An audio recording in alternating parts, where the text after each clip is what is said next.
Hi, I'm Susan from Sunrise Quilt Studio, and today I have another quick project for you. This is a little catch-all caddy. This is made out of fabric and fusible fleece, and it's real handy to keep at your sewing machine to hold small items. I keep some of my sewing machine needles in there. I have some extra bobbins, some safety pins, and I have a little package of T-pins. And this sits next to my vintage machine, so I have an extra little O-ring here to use if I need it. So I think these come in handy. I've got a couple of these that I keep around in my quilting studio, and I'm going to show you how to make one of these. Now this version, it has these little tabs that are on the outside, and I'll show you how I did this, but I'm also going to show you how to make this so that the tabs are in the inside. So this way that I have it here, you've got a little more room inside, but I tend to hit these and kind of knock it around, so I have another one where these tabs are on the inside, and it works a little bit better for me. So you could try it both ways and see how you like it. All it takes is two 10-inch squares of fabric and a 10-inch square of fusible fleece. So this is good to use up those extra 10-inch squares you may have left over from a project that you made out of a layer cake. So I will set up, and then I am going to show you how to make one of these. I have two pieces of coordinating fabric. It's the same fabric that I used for the sample that I showed you. And you just choose one for the inside of your basket and one for the outside. And I'm going to do the same that I did with this one. I'm going to use the green on the inside, and I'll use the floral print on the outside. And I'm going to fuse my fusible fleece to the inside piece. So we're just going to put the blue side of the fleece face up and the wrong side of the fabric on the glue side. And then we're going to fuse it with steam on my iron, and you can just follow the directions that come with your fusible fleece, and it takes just a little bit. It doesn't take too long. Now there are other fusible products that you could use, other stabilizers. You could use Decor Bond, or you could use Inner Foam, which is another product. It's a foam product. You could use that. Anything that'll give it some extra body and a little bit of loft would work good. Now the Decor Bond won't give you any loft, but it will give you the firmness that you need for a project like this. Okay, next thing I need to do is to lay my other fabric face down, and now I'm going to stitch all the way around with a 1/4 inch seam, leaving myself about 3 to 4 inches in one spot to turn. So I am going to go ahead and sew that, and I will come back and show you the next step. Here's the completed piece. I have my opening here, and I back stitched at the beginning and at the end. And the next thing I'm going to do is to trim my corners. So I'm just going to cut them at a 45-degree angle. Just trim those corners off. And now I'm going to turn it, and then I'll poke out those corners.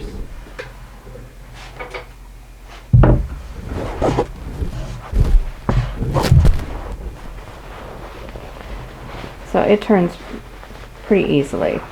It's not difficult to do.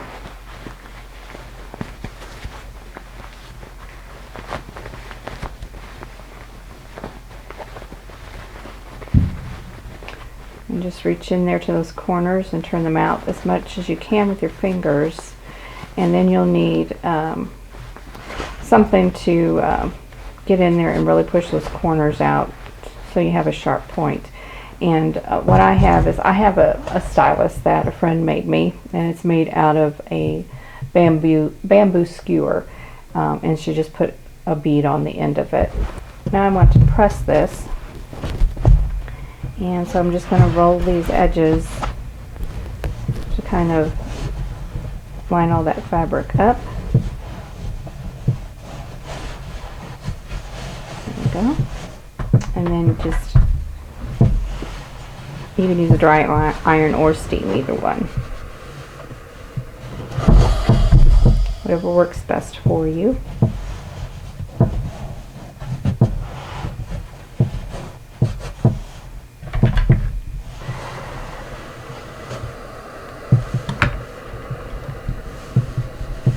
And you can see I have not replaced my iron yet. But that will come. I just don't think about it when I'm out and about.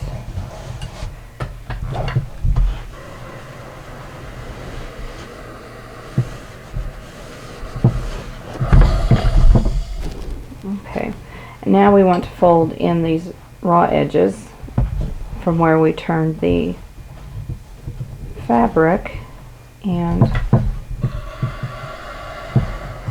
just be careful of your fingers.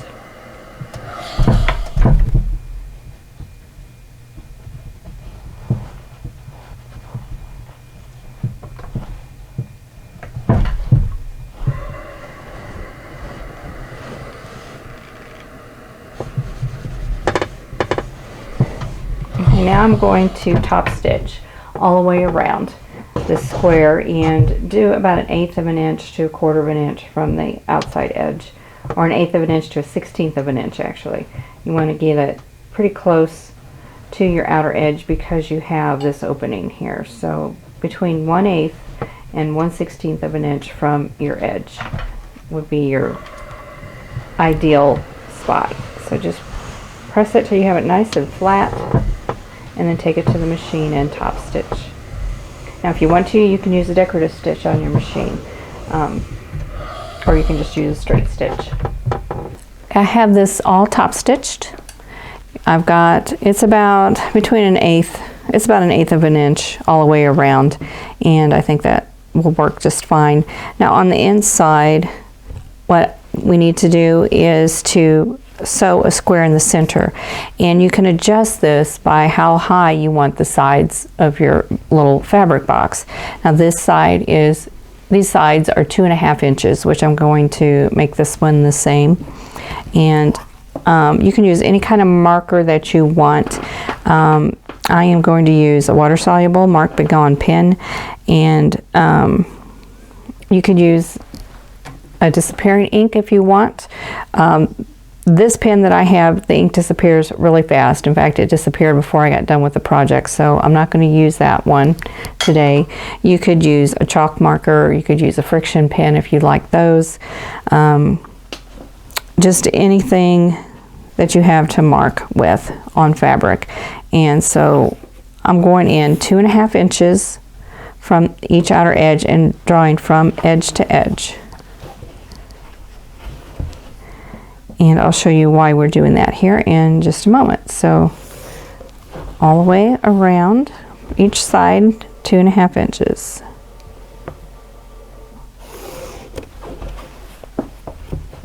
And you may be able to tell that I've already drawn this, but I'll do it again, make it a little bit darker. Okay. Now I'm going to go to the machine and I am going to stitch this square.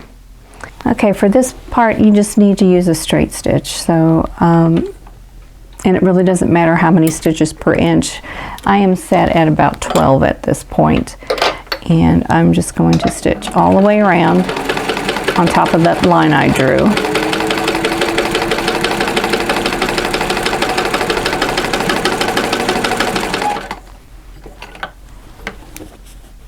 Just leaving my needle in and pivoting at the corner. Okay, now I'm going to overlap where I started and then back stitch. And there, we're done.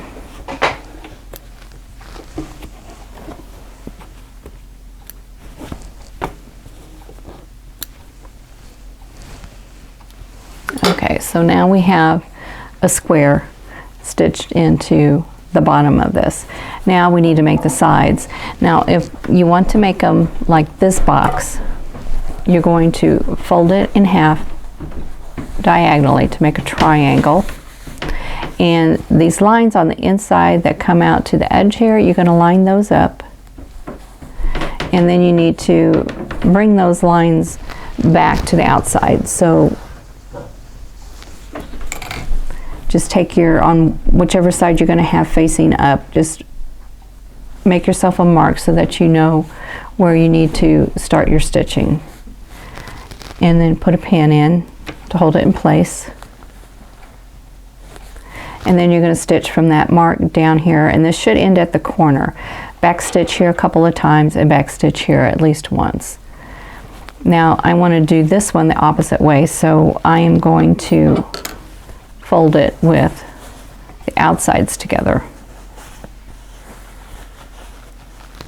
And then line up this mark to that mark there.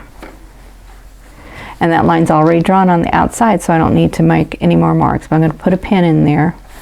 And while I've got this folded, I'm going to go ahead and do this side. So it's folded in half, and I'm going to line up my drawn lines and put a pin in. And now we're going to stitch down that corner. So you can start at either end. You can start in the center, or you can start on the outside edge.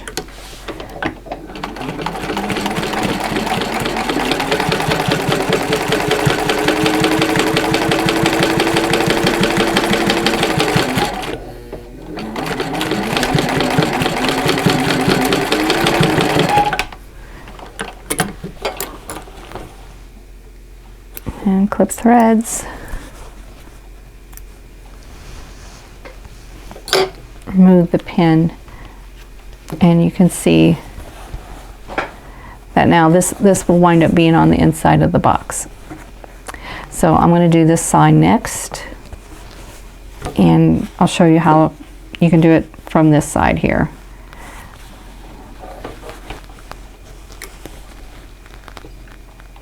So this is the outside, so I want to back stitch a couple of times here.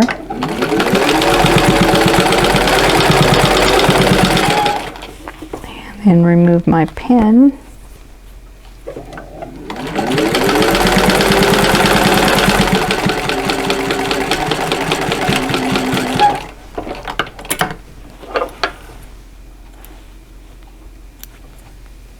There we go. So I'm going to do the same for the next side. Okay, so this is the one I just completed, so now we can turn it with the yellow fabric out. That'll leave our little flaps in.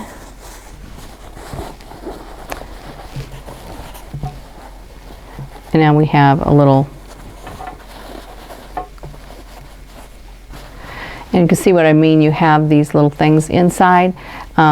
They may get in your way, and if they do, you can fold these back like this and stitch those. And I think I will do that on this one because they can get in your way. But just shape that box. You could also leave them like that, and you can put things in it, like you could put your, you know, stick your marking pin in there or your seam ripper. But I am going to line the tip of the corner up along that seam line, and then I'm going to stitch that down. And it doesn't have to be real secure. You can just use basting stitches, or just tack it down. You can do it by hand if you want. I'm going to go ahead and pin this on both sides just to keep it in place while I manipulate this around, because it's going to have to be manipulated a little bit. And then once again, you're going through a lot of fabric, so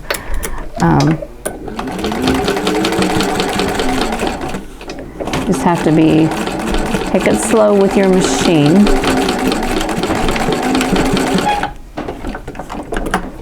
And okay, so that piece is down. I'm going to do the same. I'm just folding it so that this is lining up. Try trim a couple of threads up here while I'm at it. And then just pin it to kind of hold it in place.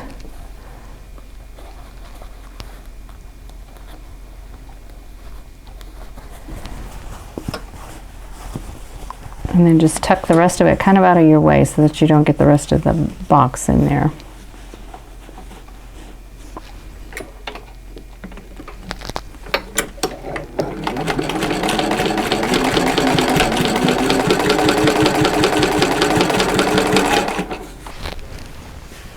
Okay, here's the completed box.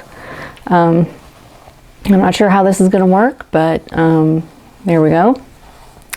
And you could do the same with this. You could put these on the outside. You could tack those down if you want. I think on this one what I would do is to just tack it down that seam instead of going across. And that kind of gets those out of your way too. So let me try that.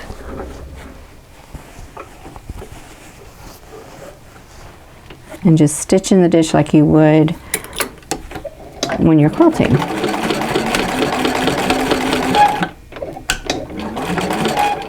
And you don't have to go all the way down. I only went down about 1/2 inch. Just enough to tack that in place. And there you go. Now that'll keep me from hitting those. And then there's just a little bit of stitching on the outside. So I'm going to complete that. I'm going to go all the way around and do that. Okay. There we go. Now I have a couple more additional boxes to help keep me organized at my machine. So here we have 2 versions of a little catch-all caddy, and I think they're kind of cute and they are helpful, and I hope you give them a try. And if you do, leave a comment for me to let me know how they went, and I hope to see you again in the next video. Thanks for watching. For more quilting ideas, click on the video links. And to keep up with my newest projects, click on the subscribe button. I hope to see you again soon.